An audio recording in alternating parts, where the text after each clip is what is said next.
99% of people make this exact mistake with money, and it has nothing to do with how smart they are, how much they earn, or what degree they hold. It has to do with one dangerous assumption almost everyone carries around without ever questioning it: the belief that managing money is a math problem. It is not. It is a behavior problem. And by the end of this video, you will understand why some janitors retire with millions of dollars in the bank, while some highly paid doctors and lawyers go bankrupt. This is the psychology of money, and once you see it, you can never unsee it. Let's start with a true story.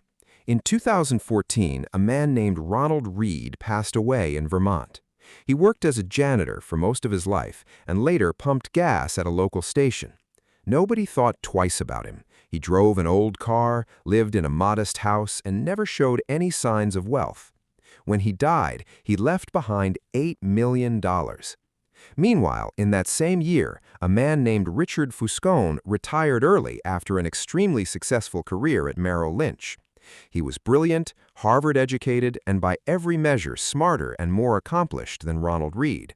A few years after his early retirement, Richard Fuscone filed for bankruptcy. How does a janitor end up with $8 million while a Harvard-educated finance executive loses everything? The answer is not intelligence, it is behavior. Ronald Reed had one skill: patience. He saved consistently, invested in solid companies over decades, and let compounding do the rest. Richard Fuscone had brilliance, but he also had massive debt, an oversized lifestyle, and a series of aggressive bets that eventually collapsed. This is the first lesson hiding inside almost every financial disaster. Doing well with money has a little to do with how smart you are and a lot to do with how you behave. And that behavior is remarkably hard to teach, especially to smart people, because smart people often believe they don't need to follow the basic rules. Here's the second mistake almost everyone makes, and it's tied directly to luck.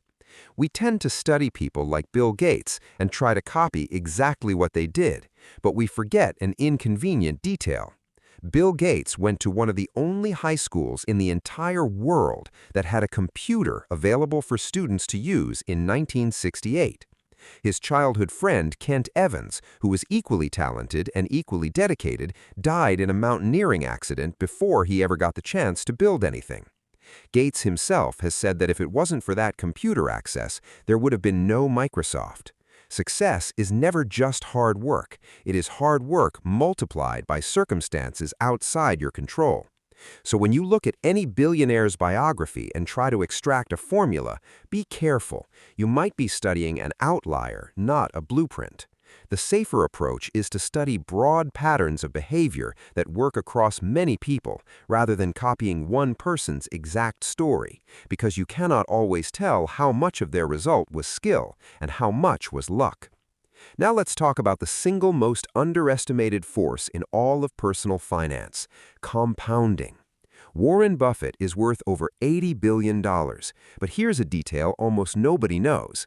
More than 95% of that fortune was earned after his 50th birthday. Buffett isn't just a great investor, he is a good investor who has been investing since he was 10 years old.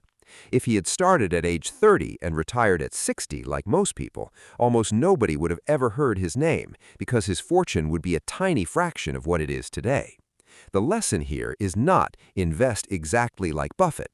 The lesson is that time is the most powerful ingredient in wealth building, and most people drastically underestimate what an extra 10 or 20 years of compounding can do.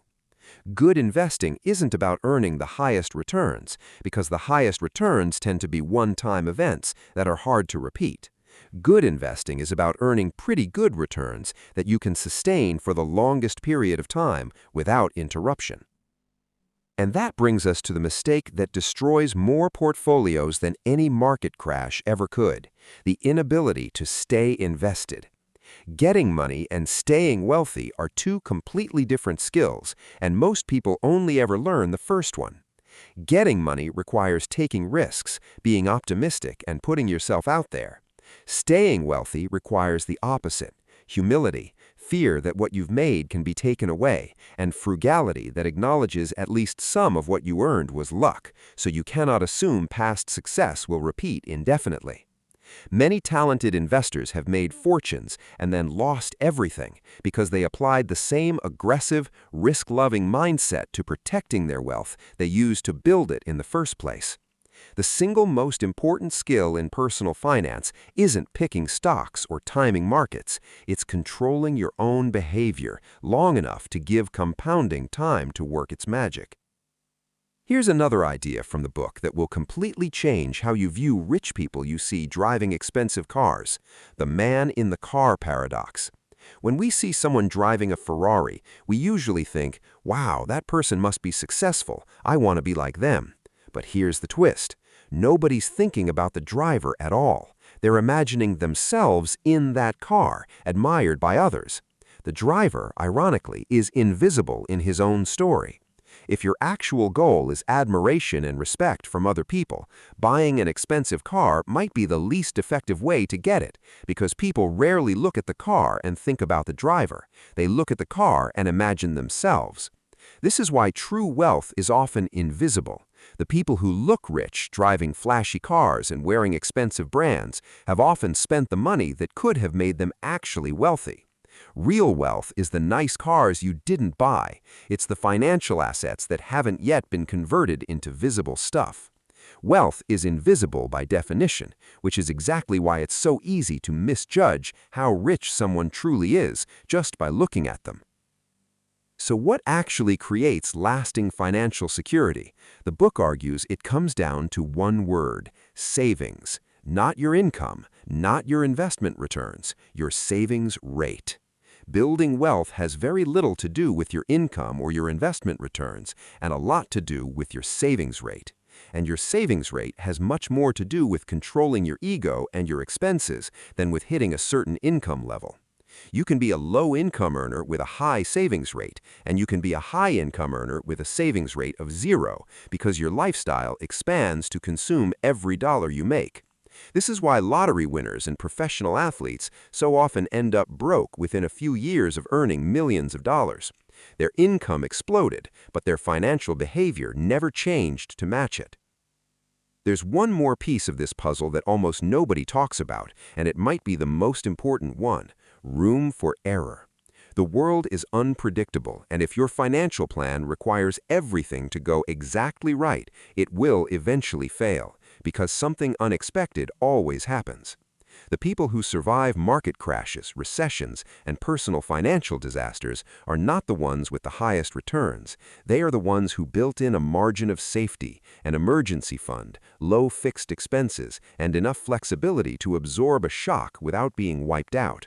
This is why an emergency fund isn't a boring, overly cautious idea. It's the single feature that determines whether a bad year in your life becomes a temporary setback or a permanent disaster. If you had to remember just one thing from everything we've covered today, remember this: financial success is not a hard science. It is a soft skill, governed by how you behave under uncertainty, not by how many formulas you memorize. The janitor who quietly saved for 50 years beat the Harvard graduate who tried to get rich fast.